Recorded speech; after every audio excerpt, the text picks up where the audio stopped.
नमस्कार विद्यार्थी मित्रांनो, स्वागत आहे तुमचं आजच्या नवीन व्हिडिओमध्ये। तर आज आपण 31 जानेवारी 2025 च्या चालू घडामोडी पाहत आहोत। यामध्ये आपण एकूण खूप महत्त्वाचे काही 10 प्रश्न घेतलेले आहेत आणि तुम्हाला जर या व्हिडिओची पीडीएफ हवी असेल तर व्हिडिओच्या डिस्क्रिप्शन बॉक्समध्ये आपल्या टेलिग्राम चॅनलची लिंक आहे, तेथे तुम्हाला सर्व व्हिडिओच्या पीडीएफ अगदी फ्री मध्ये मिळतील। तर मित्रांनो, थोडाही वेळ वाया न घालवता आपण या व्हिडिओला सुरुवात करूयात।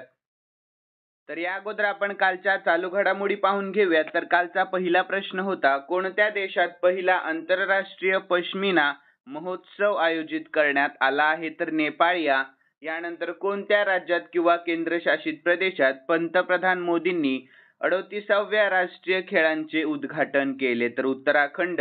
यानंतर कोणत्या केंद्रशासित प्रदेश किंवा राज्याने चिनार वृक्ष असे भौगोलिक टॅग केले आहे? तर जम्मू आणि काश्मीर। यानंतर कोणत्या राज्य सरकारने सन्मान संजीवनी ॲप लॉन्च केले आहे? तर हरियाणा।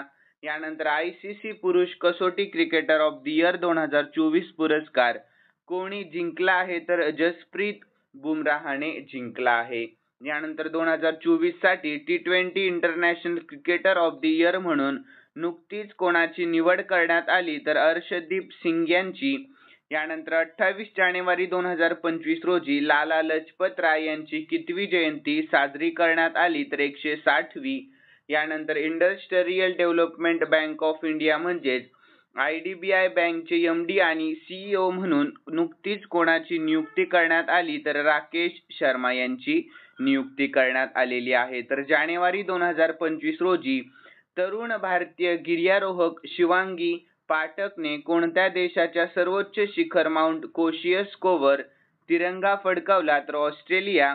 यानंतर जितेंद्र पाल सिंग यांची कोणत्या देशात भारताचे नवीन राजदूत म्हणून नुकतीच नियुक्ती करण्यात आली? तर इस्रायल या।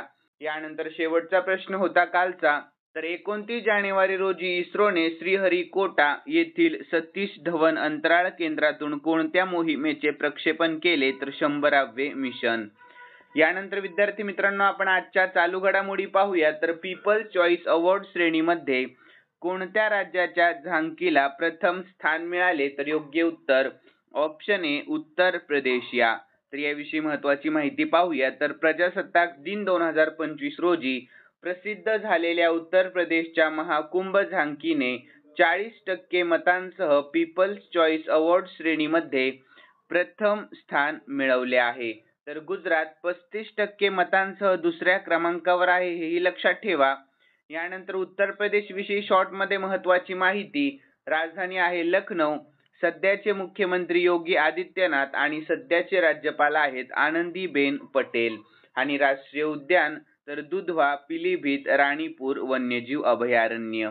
यानंतर राज्य प्राणी आहे बारासिंगा, राज्य पक्षी सारस, आणि एकूण लोकसभेच्या जागा 80 आहेत आणि राज्यसभेच्या 31 जागा आहेत। यानंतर पुढील प्रश्न, ग्रामीण क्रिकेट लीग सुरू करणारे पहिले राज्य कोणते ठरले? तर योग्य उत्तर ऑप्शन बी बिहार हे राज्य। तर यानंतर आपण याविषयी महत्त्वाची माहिती पाहूया। तर बिहार क्रिकेट असोसिएशन म्हणजे BCA चे अध्यक्ष राकेश तिवारी यांच्या नेतृत्वाखाली बिहारच्या सर्व जिल्ह्यांतील प्रतिभावान खेळाडूंसाठी बिहार ग्रामीण लीग म्हणजेच BRL आयोजित केले जाईल। यानंतर या हालचालींमुळे बिहार राज्य ग्रामीण क्रिकेट लीग आयोजित करणारे देशातील पहिले राज्य बनेल। यानंतर 13 ते 23 वर्ष वयोगटातील खेळाडू या लीग मध्ये भाग घेऊ शकतील। यानंतर बिहार विषयी शॉर्ट मध्ये महत्त्वाची माहिती, राजधानी आहे पटना, सध्याचे मुख्यमंत्री नितीश कुमार आणि राज्यपाल आहेत आरिफ मोहम्मद खान। यानंतर पुढील प्रश्न, कोणत्या देशाची खेळाडू अमेलिया केर हिची रॅचेल हेहो फ्लिंट ट्रॉफीची विजेती म्हणून निवड झालेली आहे? तर याचे योग्य उत्तर ऑप्शन बी न्यूझीलंड या। कोणत्या? तर न्यूझीलंड या। तर याविषयी महत्त्वाची माहिती देखील पाहूयात। तर आंतरराष्ट्रीय क्रिकेट परिषद म्हणजेच ICC ने न्यूझीलंडच्या अमेलिया केर हिला ICC महिला क्रिकेटर ऑफ द इयर साठी रेचेल हेहो फ्लिंट ट्रॉफीचा विजेता घोषित केले आहे। तर 24 वर्षीय अमेलिया केर हा बहुमान मिळवणारी पहिली किवी खेळाडू ठरलेली आहे। यानंतर मित्रांनो पुढील प्रश्न, तर कोणत्या खेळाडूची ICC ने वर्षातील सर्वोत्कृष्ट महिला ODI क्रिकेटपटू म्हणून निवड केली आहे. तर याचे योग्य उत्तर ऑप्शन ए स्मृती मानधना. लक्षात ठेवा. तर यानंतर आपण याविषयी महत्त्वाची माहिती पाहूया. तर भारताची उपकर्णधार स्मृती मानधना हिने ICC महिला ODI cricketer of the year 2024 चे विजेतेपद पटकावले. तर हा तिचा तिसरा ICC सन्मान आहे. तिने यापूर्वी 2018 आणि 2022 मध्ये ICC महिला क्रिकेटर ऑफ द इयर पुरस्कार जिंकला होता. यानंतर ICC म्हणजेच आंतरराष्ट्रीय क्रिकेट परिषद आणि ICC ची स्थापना 1909 मध्ये झाली. मुख्यालय दुबईमध्ये आहे आणि सध्याचे अध्यक्ष जय शहा हे आहेत. यानंतर आशिया चषक 2024 महिलाचे आयोजन श्रीलंकेने केले आणि विजेता आहे श्रीलंका आणि उपविजेता आपला भारत देश आहे. यानंतर पुढील प्रश्न, लडाखमध्ये झालेल्या 5व्या खेलो इंडिया हिवाळी खेळांमध्ये कोणत्या राज्य किंवा केंद्रशासित प्रदेशाने अव्वल स्थान पटकावले आहे? तर योग्य उत्तर आहे ऑप्शन ए लडाख या. कोणत्या? तर लडाख या. तर यानंतर आपण याविषयी महत्त्वाची माहिती पाहून घेऊया. तर खेलो इंडिया हिवाळी गेम्स 2025 मध्ये केंद्रशासित प्रदेश लडाखने अव्वल स्थान मिळवले. तर KIWG 2025 मध्ये लडाख हा 4 सुवर्णांसह 7 पदके विजेता होता. त्यानंतर तामिळनाडू 3 सुवर्णांसह 5 पदके अव्वल ठरले आहेत. लक्षात ठेवा. यानंतर महाराष्ट्राने सर्वाधिक 10 पदके जिंकली, परंतु केवळ 2 सुवर्णांसह तिसरे स्थान पटकावले आहे. यानंतर यामध्ये 400 हून अधिक खेळाडूंनी भाग घेतला होता, हेही लक्षात ठेवा. यानंतर लडाख विषयी शॉर्ट मध्ये महत्त्वाची माहिती. तर लडाखचे उपराज्यपाल आहेत BD मिश्रा आणि राजधानी आहे लेह आणि कारगिल आणि जिल्हे एकूण 7 आहेत, हेही लक्षात ठेवा. यानंतर पुढील प्रश्न आहे. तर भारत देशातील पहिले सेंद्रिय मत्स्यपालन केंद्र कोणत्या राज्यात बांधले गेले आहे? तर याचे योग्य उत्तर ऑप्शन बी सिक्कीम या राज्यामध्ये बांधले गेले आहे. तर याविषयी आपण महत्त्वाची माहिती पाहूयात. तर सिक्कीमच्या सोरेंग जिल्ह्यात सेंद्रिय मत्स्यपालन सुरू करण्यात आले आहे. तर हे देशातील पहिले सेंद्रिय मत्स्यपालन केंद्र बनले आहे. यानंतर केंद्रीय पशु आणि मत्स्य व्यवसाय मंत्री राजीव रंजन सिंह यांनी नुकताच त्यांचा शुभारंभ केला आहे. तर यानंतर सेंद्रिय मत्स्यपालन केंद्र हानिकारक रसायने, प्रतिजैविक आणि कीटकनाशके वापरत नाहीत आणि निरोगी पर्यावरणशास्त्रानुसार मत्स्य शेतीवर लक्ष केंद्रित करत असते.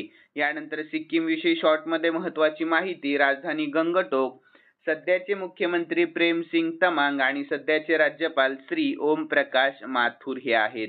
यानंतर पुढील प्रश्न, उत्कर्ष ओडिशा मेक इन ओडिशा कॉन्क्लेव्हचे उद्घाटन कोणी केले? तर योग्य उत्तर ऑप्शन सी नरेंद्र मोदीजींनी केले आहे. तर याविषयी महत्त्वाची माहिती पाहूयात. तर पंतप्रधान नरेंद्र मोदीजी यांनी भुवनेश्वर ओडिशा येथील जनता मैदानावर उत्कर्ष ओडिशा मेक इन ओडिशा कॉन्क्लेव्हचे उद्घाटन केले. तर 2 दिवसीय परिषदेद्वारे 5 लाख कोटी रुपयांहून अधिक गुंतवणूक आकर्षित करण्याचे ओडिशाचे उद्दिष्ट आहे, ज्यामुळे 3.5 लाख रोजगार निर्माण होण्याचा अंदाज आहे. यानंतर ओडिशाविषयी शॉर्ट मध्ये महत्त्वाची माहिती. राजधानी भुवनेश्वर, सध्याचे मुख्यमंत्री मोहन चरण माझी, राज्यपाल सध्याचे हरिबाबू कंभमपती आणि राष्ट्रीय उद्यान भितरकनिका आणि सिमलीपाल आणि लेक आहे चिल्का तलाव. ठीक आहे, लक्षात ठेवा. यानंतर पुढील प्रश्न, अलीकडेच कोणाला मेरीलेबोन क्रिकेट क्लबच्या जागतिक सल्लागार मंडळाचे सदस्य बनवण्यात आले आहे? तर योग्य उत्तर ऑप्शन सी जय शहा यांना. तर याविषयी महत्त्वाची माहिती पाहूयात. तर मेरीलेबोन क्रिकेट क्लब म्हणजेच MCC ने एका नवीन वर्ल्ड क्रिकेट कनेक्ट सल्लागार मंडळ सुरू केले आहे, जे क्लबच्या पूर्वीच्या वर्ल्ड क्रिकेट कमिटीची जागा घेतील. यानंतर एका महत्त्वाच्या घडामोडीत जय शहा, जे सध्या ICC अध्यक्ष आणि BCCI चे माजी सचिव आहेत, यांना नवीन सल्लागार मंडळाचे 13 संस्थापक सदस्य म्हणून नाव देण्यात आलेले आहे. यानंतर पुढील प्रश्न, कोणते राज्य नुकतेच स्वामित्व योजनेअंतर्गत प्रॉपर्टी कार्डचे वितरण करणारे पहिले ईशान्येकडील राज्य बनले आहे? तर योग्य उत्तर ऑप्शन सी मिझोराम हे राज्य. कोणते? तर मिझोराम. तर याविषयी महत्त्वाची माहिती पाहूया शॉर्ट मध्ये. तर मालकी योजनेअंतर्गत मालमत्ता कार्ड वितरित करणारे मिझोराम हे ईशान्य भारतातील पहिले राज्य ठरले आहे. यानंतर शेवटचा प्रश्न आहे 10वा. मित्रांनो, लक्ष द्या प्रश्नाकडे. तर नीती आयोगाने जाहीर केलेल्या राजकोषीय आरोग्य निर्देशकांत कोणत्या राज्याने अव्वल स्थान पटकावले आहे? तर योग्य उत्तर ऑप्शन बी ओडिशा या राज्याने. तर याविषयी महत्त्वाची माहिती पाहूयात. तर नीती आयोगाची स्थापना 2015 मध्ये झाली. मुख्यालय दिल्ली आणि सध्याचे अध्यक्ष नरेंद्र मोदीजी आणि उपाध्यक्ष आहेत सुमन बेरी आणि सीईओ आहेत सध्याचे BVR सुब्रमण्यम. ठीक आहे मित्रांनो, लक्षात ठेवा, खूप महत्त्वाची माहिती आहे. यानंतर विद्यार्थी मित्रांनो, खालील प्रश्न मी स्पेशली तुमच्यासाठी ठेवलेला आहे आणि हा प्रश्न आपण कालच्या चालू घडामोडीमध्ये पाहिला होता. ज्यांनी कालचा व्हिडिओ पाहिलेला असेल त्यांना नक्कीच या प्रश्नाचे उत्तर येईल अशी मी अपेक्षा करतो.